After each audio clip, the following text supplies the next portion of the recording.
Sir, marami po nagtatanong dahil kanina napaamin po no yung naging witness, ikapitong witness po sa nagpapatuloy po na impeachment trial na on appeal pa ang OVP sa Mother Commission, no, sa Mother Commission on Audit doon po sa notice of disallowance. Tapos bakit raw diniretso sa impeachment on appeal pa? Wala pa namang sinabi yung Mother COA mismo. Dean, anong tingin mo doon, sir? Magandang small victory yan on the part of the defense. Magandang point yan kasi later pag nagkaroon na ng summation yan, sasabihin ng defense na falsus in uno, falsus in omnibus, no? So kung may mali dito, mali doon, baka mali lahat itong accusation na ito. At para tulungan tayo na himayin ang Day 14 na impeachment trial, makakasama natin si Attorney Amado Valdez, isang constitutional law expert, dating din ng College of Law ng University of the East. Attorney, magandang gabi. Admar at MJ po ang inyong makakasama dito sa SMNI. Maraming salamat sa inyong oras. Good evening, sir.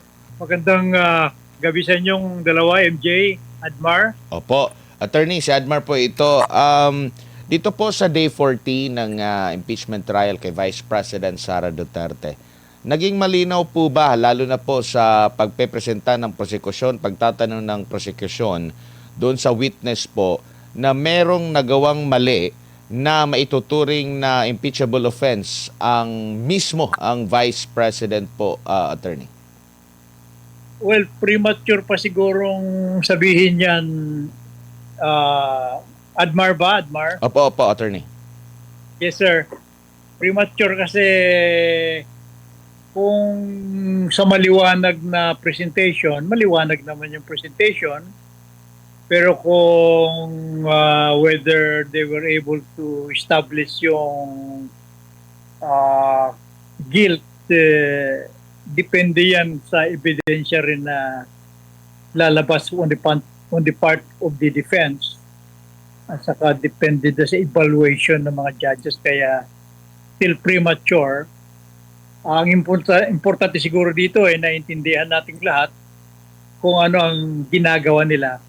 Mukhang dito sa bandang huli mas klaro na ang exchanges ng mga lawyers.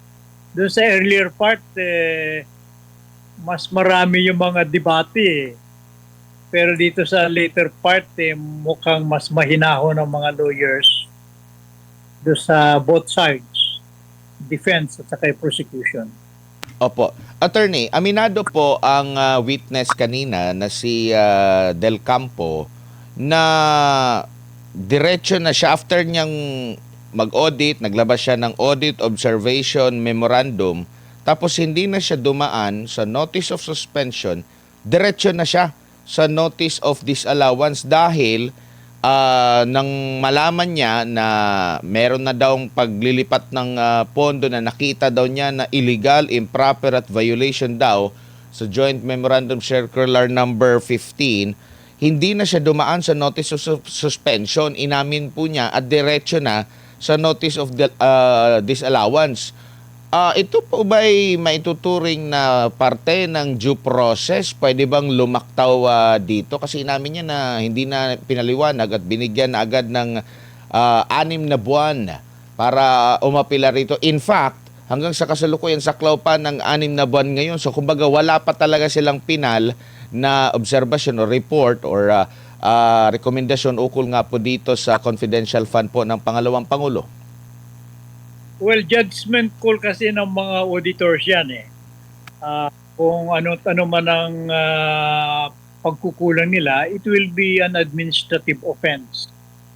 So kung mayroong suspension, hindi naman nangangahulugan na wala ng pagkakataon ng respondent o yung ino-audit na mag-submit ng additional evidence. Kasi parang continuing palagi yan hanggang masatisfy yung requirement ng paggastos. So, ang issue more or less dyan would be whether yung paggastos is sufficient to convict the Vice President. Kasi ang nature naman ng confidential fund ang confidential naman lang dyan, Admar, yung information na nakalap at saka confidential din yung sino ang informant, confidential din yung relasyon ng informant saka kung sino ang handler niya, at saka confidential din yung evaluation ng office doon sa information na ibinigay ng informant. Pero yung paggastos naman ng confidential fund, dalawang school of thought yan. Discretionary nga yung because yung halaga ng i-disburse mo would be commensurate doon sa information na makukuha mo. So, maaring sa tingin natin malaki, pero critical naman yung information that would lead to something that will prevent a bigger catastrophe or damage o a bigger na perwisyo sa bayan. Kung ano man ang halaga yun, palagay ko sufficient na. So these are all matters na nasa pag-decide na ng ating impeachment court. Opo, pero attorney, nakikita niyo po ba na sapat na yon para magkaroon talaga ng impeachable offense ang pangalawang pangulo? Na ongoing pa pala ang proseso doon sa tinatawag na due process sa pag-comply doon sa mga hinihingi ng COA po, attorney. Yung paghingi kasi ng COA, sa tingin ko whether there is some kind of lapses on the part of the Office of the Vice President or in the part of the COA, ito yung small issue yan. Kung yun lang ang pagdidibatihan, bakit pa tayo nagpunta ng impeachment? Di ba? Ang issue talaga dyan is was there a prudence doon sa paggastos doon sa sinasabing confidential fund? Yung bang ginamit mo, gumamit ka ng missile kung pwede mo namang gamitan ng rifle. So these are a judgment call on the part of the Senate court, impeachment court, yung senator judges. Opo, kasi nung nag-clarify din si Senate President Chis Escudero kung nahinga na ba sila ng paliwanag o apila, inamin ng witness na wala na kahit na kasi wala ngang inilabas na notice of suspension, diniretso na sa notice of disallowance. Na ngayon po, ang ini-invoke naman itong witness lagi ay yung nakasaad po sa memorandum circular, joint memorandum circular ng COA at DBM na 8.3 kung saan kung bigo daw ang accountable officer na mag-liquidate ng any public funds for which he is accountable upon demand by the only authorized officer shall be a prima facie evidence that he has put such missing funds or property to personal use and benefit. At kinukot nga dito ang Antonio Martinez versus People of the Philippines at Sandigan Bayan. Kung ihahambing po itong example po ng sa Joint Memorandum Circular na kaso po sa sitwasyon ni VP, maituturing bang magkapareho ito po, attorney, considering ito, sinampahan na siya ng kaso ng ombudsman sa Sandigan Bayan po, attorney, sa kanya, hindi pa nga tapos yung proseso po, attorney. Well, yung pagsasampa siguro sa Sandigan Bayan, kung hindi pa tapos ang proseso, that is a good defense sa Sandigan Bayan. Ang sa impeachment kasi yung kabuuan hindi yung isang instance lang Yung isang instance pwedeng specific offense yun Itong impeachment is broad kasi hindi naman legal proceeding ito kundi political political proceeding using judicial procedures. Ang hinahanap dito nagkaroon ba ng katapatan on the part of the Vice President sa pag-handle ng funds. At hindi natin pwedeng husgahan ng Vice President until nag-present sila na ebidensya. They have to present evidence na halimbawa, hindi sila binigyan ng pagkakataon na makapag-presenta ng additional evidence para masatisfy yung requirement ng COA. Bakit hindi sila binigyan ng pagkakataon? So sabihin nila na gusto namin mag-presenta evidence pero hindi kami binigyan ng pagkakataon. That will be very fatal. At palagay ko, that will be point in favor of the Vice President. Kung i-establish niya sa kanyang defense. Sabihin niya na meron kaming ebidensya, di kami binigyan ng pagkakataon at ito ebidensya namin. Present nila doon para maging maliwanag. Opo, Dean, good evening. Si MJ po ito. Sir, marami po nagtatanong dahil kanina napaamin po yung naging witness, ikapitong witness po sa nagpapatuloy po na impeachment trial na on appeal pa ang OVP sa Mother Commission, sa Mother Commission on Audit, doon po sa notice of disallowance. Tapos, bakit raw diniretso sa impeachment, on appeal pa? Wala pa namang sinabi yung Mother COA mismo. Dean, anong tingin mo doon, sir? Magandang small victory yan on the part of the defense. Magandang point yan. Kasi later, pag nagkaroon na ng summation yan, sasabihin ng defense na falsus in uno, falsus in omnibus, no? So, kung may mali dito, mali doon, baka mali lahat itong accusation na ito.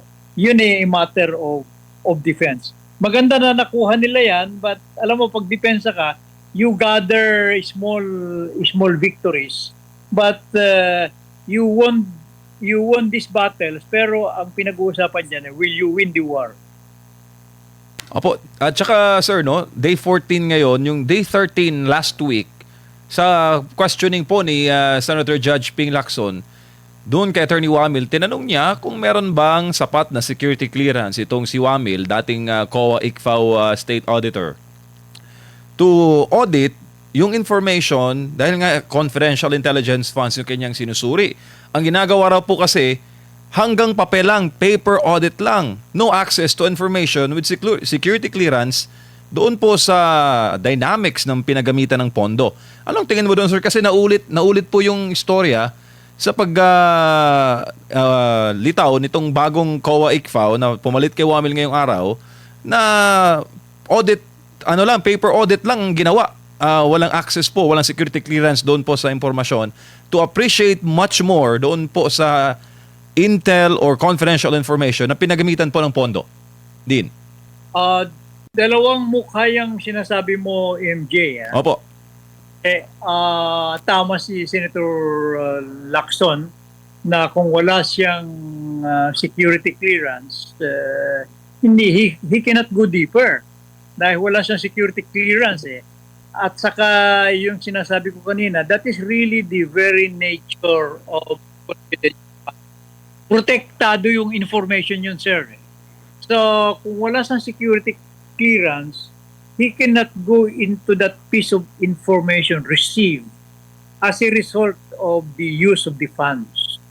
At hindi lang yung piece of information na yun na nakuha, kundi yung kung sino informant, ano ang relasyon ng informant doon sa handler niya, at saka kung ano ang evaluation ng office doon sa information na na-receive. Kung wala kang security clearance, you cannot go into that. Tama si Lacson doon. Pero ang issue ang kabuuan nakikita ko, and this is I think na pag-aralan natin at pag-aralan ng defense, yung issue ng handling of the funds. Kasi yun ang issue dyan. Hindi yung small details about clearances, dahil definitely hindi niya pwedeng tignan at wala siyang access doon. kundi kung ano lang ang paper na nasa kanya. Halimbawa, paper ng resibo, acknowledgement receipt, paper ng kung ilan ng kamatis na nabili, kung ilan ng saging na nabili. Right niya yun to check kung sinabi nilang ginamit namin sa pagbili ng mga tissue. Right niya yun. But ano ba yung informasyon na yun? Hindi niya pwedeng tignan niya kung wala siyang security clearance. Yung sinabi ni Lacson na yun, tama yun, pero hindi really talaga relevant doon sa sitwasyon sapagkat hindi naman at stake hindi naman kune-question si Wamel doon sa kung alam niya o hindi yung information na nag-gather.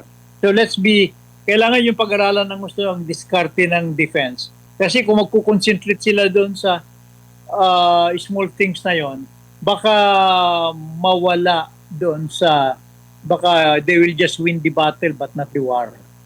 Opo, tsaka sir, ginagawa nilang big deal no yung paggamit ng pseudonyms ng mga informant ng OVP. Illegal ba 'yun, sir? Yung paggamit ng alias? In fact, gustong ipasabpina no ng PROSEC itong nagngangalang Mary Grace Piatos din. Well, palagay ko yung ang sinabi ko kanina, part ng confidentiality yun, MJ eh. Di ba? Sabi ko yung piece of information, kung sino yung informant, kung sino yung handler niya, kung ano mga relationship nila. Part yun doon sa sinasabi ko. Yung piatos-piatos na yun, I don't think it's relevant o kaya it is damaging. Maganda lang sa soundbite yon. Piatos, di ba? Para niluluko nila yung mga tao na hindi nakakaalam dito sa mga sa nature nila. Ordinarily, kung hindi confidential fund na yan, mali yun. Kasi you are parang nagbibigay ka ng information na mali. False information. Pero the nature of a confidential information is talaga itatago mo yan kasi nagsasubmit ka na audit eh. Kaya nagsasubmit ka ng audit dahil niya justify mo yung halaga na ginastos mo. Pero hindi mo nang pwedeng ibunyag kung si Mar ba yung informant mo, si Amado Valdez ba yun? Si MJ ba yun? Si Daniel ba yun? Daniela ba yun? Hindi mo pwedeng sabihin yung tunay na pangalan nila. Sasabihin mo, Piatos, Iyala, Bensek, yung mga nasa tennis ngayon, pwede yun. Matatawa yung nakikinig. Sasabihin mo nakikinig na hindi nakakalam dyan eh. Mukhang mali yung sinasabi. Pero yun, tama yun as far as reporting of confidential information is concerned. Po, Dean, sa inyo pong monitoring no sa nagpapatuloy po na trial, ang hinahanap kasi dito may ninakaw ba ang Vice President no sa Kabanang Bayan mula po sa confidential funds. Ano tingin mo, sir? Meron ba doon po sa paghimay no ng PROSEC, paglalahad po ng depensa?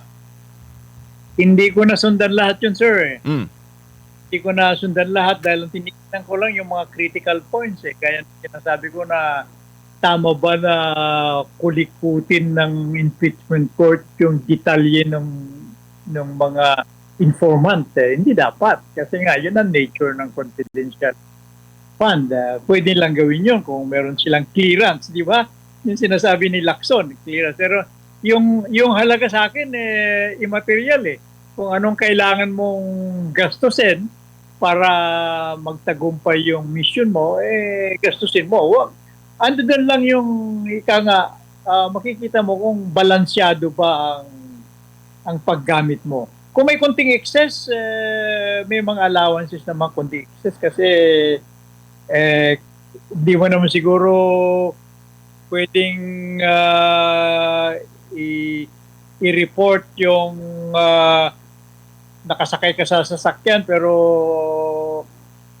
kailangang dumaan ka sa isang lugar para bumili ng personal mo. Kung ini-report mo yun, ay sa akin, justifiable yun dahil nasa mission ka eh. So, yung halaga would be decided kung tama o hindi by depende doon sa pag-handle ng depensa ngayon. And siguro din by the outcome no ng operasyon kasi kanina na-establish din na yung pera nga ng OVP ginamit sa surveillance. Halimbawa magkakaroon po ng mga event ang OVP halimbawa sa isang probinsya sa Visayas. Tapos pupunta doon ang VP. So na-establish na nagsasagawa talaga sila ng surveillance, bumibili ng impormasyon para hadlangan anumang threat na mag-occur pag nandun na ang second highest official of the land. Pero sabi ng auditor, parang hindi pa raw, kasi nakalagay daw doon sa resulta, no untoward incident. Hindi pa raw yun pruweba na sapat, kailangan pa raw ng resibo, ng papel para patunahin na yung impormasyon nga na ay legit na binili gamit po yung confidential funds ng Estado. Anong tingin mo doon, sir? Masyadong technical yata itong mga naging talakayan. Ako ang defense dyan at inamin na niya yun, tatahimik na ako, sir. Pag-present ako ng ebidensya, pagdating sa information, doon ko ngayon ididiin niya. At this point in time, kung ipo-point out ko yon, baka mamaya makagawa pa ng damage control yung prosecution.